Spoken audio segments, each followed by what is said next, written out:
have created the Azure Function project in Visual Studio. If you examine, we have the default function name, which is function1.cs. The code here is exactly the same that we saw in the portal. We have the function name here, and then we have get post with the route, which is null. If the route is null, the default route will be API / the function name. We have HTTP request, ilogger, and everything that you see here is the same. We have a local settings.json file here where we have the values for the settings. The Azure Web Storage that it is using is use development storage right now. So it will create a local development storage when we run the Azure function. Now you might be thinking, where are the settings file? So these are the two files that we'll be working on with the Azure function. Before we work with anything else, let me set the startup project as the Tangy function, but first let me move that inside the folder that we have, which is Azure Function Example. We will set the startup project to be our Azure function, and let's run this. This will open up a command prompt where we will have all the logs. You will also get a security warning to allow access. Let me do that. And once that is done, you will see the URL here, which has a local host port. And if you examine the route, it is API / our function name. Let me copy this, open up a browser, let me paste that and hit enter. Perfect. We can see HTTP triggered executed successfully, and inside the logs also you will see it is executing the function 1. We have the logging and then executed function 1. So here we will have a list of all of the functions that are there in the function app. Right now it is just function 1. The execution is pretty similar to the logs that we saw inside Azure portal. With that, let's modify our first function in the next video. Let's take a look at the flow that we want in our function app. So first we have the application where user will populate name, email, phone number, and upload a resume. Let's ignore the resume field for now. We will just work with name, email, and phone number, and they will hit the apply button. On that, the model, which is the sales request, we will get that as a JSON, and we want to write that to a queue. This will be the first Azure function that we want. So let me switch back to the Azure portal. If we go to all resources, I already have a storage account. This is the storage account that I used for my Blob project. It is just a basic storage account. It has few containers, but nothing special. We will be using the same storage account. In order to do that, we will need the connection string for the storage account that we can get inside the access keys. Let me show the storage keys, and we will copy the connection string. We will copy this connection string, and we will switch back to our application. Now inside the Tangy Azure function, if we examine the local settings, we are using local storage account. But now we want to change this to the storage account that we have in Azure, so I will paste that connection string. That is the first step.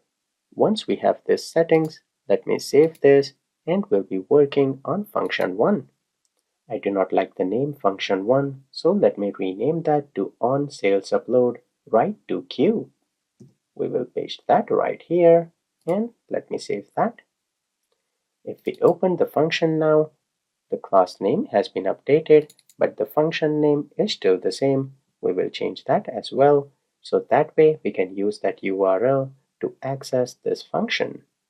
Let me run the Azure function, and we will get the new URL. Perfect, we have the new URL right here. Let me copy this, and we will be using that in our main project because we have to paste it when a user hits the submit button. So we will open up the home controller. We have the index view, but we will have to create the post method. Let me paste the URL right here, and we will create the post action method. So we will have HTTP post here. We will create the index action method, which will be async, and it will return I action result. Now what will be the parameters here? If we examine our index view, we have a sales request model. So that is what we will retrieve right here. We will get the sales request and we need to pass that to our Azure function. Now inside the sales request, we do not have the ID populated. So let me create a new GUID for that. So GUID.newGUID.toString. The sales request that we receive here, let's serialize that and convert that to a string content. So we can use the using statement here and we can say variable content is equal to new and we have the type of string content. Here we have to pass the JSON converted object. So we will say JSON convert. We will have to install a NuGet package. If you do control dot, it will give a suggestion to install newtonsoft.json. Let me install that. And on there, we have the serialize object. We want to serialize our sales request. When we are creating a string content, we can also mention the encoding. So encoding will be system.text.encoding and we'll use the UTF-8 and we can define the media type. We want it to be application/JSON. Then right here we will have to call our function and pass the content. In order to process the HTTP request, we will need an object of HTTP client. Typically, you will configure the iHTTP client factory inside the program class file, but we will keep things very simple and we will create a local copy of HTTP client right here. On this client, we can directly post async. So we'll scroll down here and we will have an HTTP response message. We will await on client and we do not want get, we actually want to post. So we will say post async. Here we need to pass the URL of our function. So let me cut this, remove the comments, and we will paste that. When we are posting, we also have to pass the content. So let me do that. The content we have in the variable right here with the using statement. Now, right now, we do not care about the return value, but if you did want to fetch what was returned, you can capture that from response.content.read as string async.result. We won't be using that, but I'll add a debugger to show you what is being returned. Once we call this, we can just return redirect to action. Let's redirect back to the name of index action. So we are redirecting back to the home page. So our post action method looks great. Let's continue in the next video. Now that our post action method looks good, it is calling the Azure function. We need to test everything together. For that, we will have to start both the web project as well as Azure function. So on the solution, we will set the startup project to be multiple project. We want the web project and the Azure function. Let's run them. Web project is running and the Azure function looks good. Let's populate some values here and hit the apply button. Great, you can see it hits our debugging point. Let's examine the response. It is 200 and OK. Let's hit continue. Let me go back to the application as well as Azure function. You can see here it displays that executing. We have the log and we have the executed. This means that our Azure function was triggered successfully when we hit the apply button. But our main functionality is still missing. When we hit this Azure function, we need to capture the sales request object and we have to write that to a queue. Let's do that in the next video. What we want to do is when we hit the apply button, this time we want to capture the object and move that to a queue. How do we do that? Let me stop the application here. We need to examine the settings inside our Azure function. So inside the local settings, we have the values for Azure Web Jobs storage. This is the default key that is used. Because of that, when we will use that storage account, we do not have to explicitly mention that connection. It automatically checks for this default key when it comes to storage account. So if we go back here, now when we retrieve the data here, let me log something else. I will log the sales request received by function. We do not want to look for the name parameter, so we can remove that. We will have to deserialize the body inside this request. So string request body using stream reader, we will read it to the end, and after that we have to deserialize the request body. But this time it won't be dynamic. We know what will be the object. That will be the same object that we are passing from our web application. So it will be a sales request. We will open up the sales request inside the web project. Let me copy all the properties here, close that, and I will create the same model inside our function project. Now you could have used project reference, but I do not like that since typically Azure Functions could be its own project. In that case, we will need a new model here, which will be sales request, and we will paste all the properties here. We will make this class a public, and this looks good. So when we deserialize the object, we will deserialize it to the sales request. We'll use control dot for the using statement of models, and rather than dynamic here, we can change this to sales request. Now that looks good. Next, we have to push the data to a queue.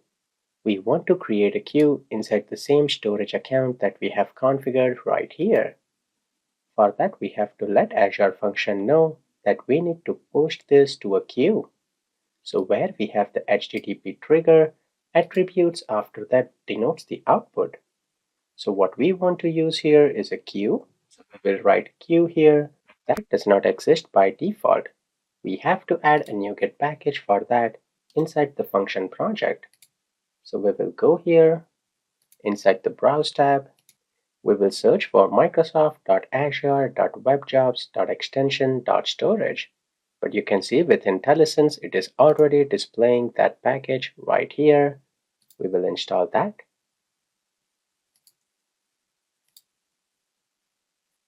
Once the package is installed, if we go back to our project, now you can see queue is being detected. Then we need to configure the queue right here. The first parameter will be the queue name. I will call this sales request inbound. Now if this queue does not exist in the storage account, which it does not as of now, that queue will be created automatically. Next, you can explicitly define the connection right here. As I've said before, the connection will be the key name, not the value. By default, if you do not write any connection, it will look for a key with the name of Azure Web Jobs Storage, and it will find that. But if you want to be explicit about it, you can define that right here as well. If you were using some other key name, then you will definitely have to write that here because it won't find the storage account. That looks good. Now we need to give this a name and type. The type here will be iAsync collector, and this will be a collector on sales request. I will give it a name of sales request queue. If this was a .NET Core application, you will have to write much more code to set up the queue and all the properties, maybe inject that in dependency injection and much more. But in Azure Functions, when you are using the triggers that are provided, you don't have to do any configuration. You just write the connection name for the connection string, you write the queue name, and it will set up everything on its own. In order to add anything to this queue, all you have to do is we will say await, and on the sales request queue, we have the add async method where we need to pass the data. Data is of type sales request, and that is right here. Simple as that. And then when we are returning a response back, we can have a string here, sales request have been received, and we will write the name right here. Pretty simple to add anything to a queue. With this in place, it's time to test it out. Let me run the project. It will start both the projects, the web project, as well as the Azure function. Before we go with anything else, let me also navigate to Azure portal. We will go to our storage account, and there let me go to queues. You can see we do not have any queues right now. Let's go back to the project, and here let me enter some details and hit the apply button. We can see in the logs here that it was executed. Let's go back and refresh, and perfect. We see a new queue right here. Let's see what is the data here. If we examine the message, you can see there is a grid ID. We have name, email, and phone number populated inside the queue. So that is great news. We can see how with Azure Functions, we are able to push the data directly to the queue. With this, you can see how powerful Azure Function really is. With only one line of code and few configuration, we were able to push the data directly to the queue. Now in the next video, let's create a function that will read data inside this queue. So right now we were working with HTTP trigger, but next what we have to work is on a queue trigger. As soon as a new message is posted in the queue, we want to read that and process something. Let's do that in the next video. We have the first piece of our function application or the complete flow working as expected. When we hit the apply button on the web portal, we are passing the sales request and we are writing that to the queue. For the next Azure function, what we want to implement is we want to read from the queue and we want to write a record inside database. So first thing that you'll be wondering about is where is this database and how we configure that. So before we work on anything else, we need to create a database. You can create a database on your local machine and you can use localhost as well. But what I want to do is I want to create a database on Azure as well. So right here, we will search for SQL databases. Let's hit the create button and we have to populate few details. Azure subscription, we will leave that as default. The resource group will be Azure Learning. Database name, I'm going to call it .NET Mastery Azure SQL. We will have to create a new server. I will call that .NET Mastery SQL Server .database.windows.net. Now for the admin login, if you use admin, that won't work. The admin login we will use is admin SQL, and let me add a password here. With all of that configured, let's hit OK. We do not want to use an elastic pool. Let's create the database with the lowest price. So here we will have to configure that to use basic and 5 DTUs. The estimated cost is $5. Let's hit the apply button. We will keep the redundancy as geo-redundant backup storage and let's hit review plus create. The pricing looks good. Let's scroll down and let's create this. Now again, I've said you can use local database for this, so you do not have to create Azure SQL if you don't want. While the deployment is taking place, let me open up SQL Server Management Studio. Let me connect to the local database, and I will also create one database right here. So inside databases, we will create new database. I will call this Azure.NET Mastery SQL. Let's create that. And perfect. Let's go back to our Azure and wait for the deployment to be done. Deployment is done. Let's go to the resource and we have our SQL Server. Now when you are working with an Azure SQL Server, you have to set the firewall rules so that you can access that from your local computer. So we will select the set firewall. We will add the client IP right here and we will save that. Let's go back to the server and we need the connection string. So let me go back to the resource here. We have connection strings in the settings. Let me copy this connection string, go back to our application. paste that in our settings in the Azure function. So inside function, local settings, we will have to create one more key. I will call that Azure SQL Database, and let me paste the connection string. We will have to write our password. Let me do that. And looks good. Let's try to connect to this database from our SQL server as well.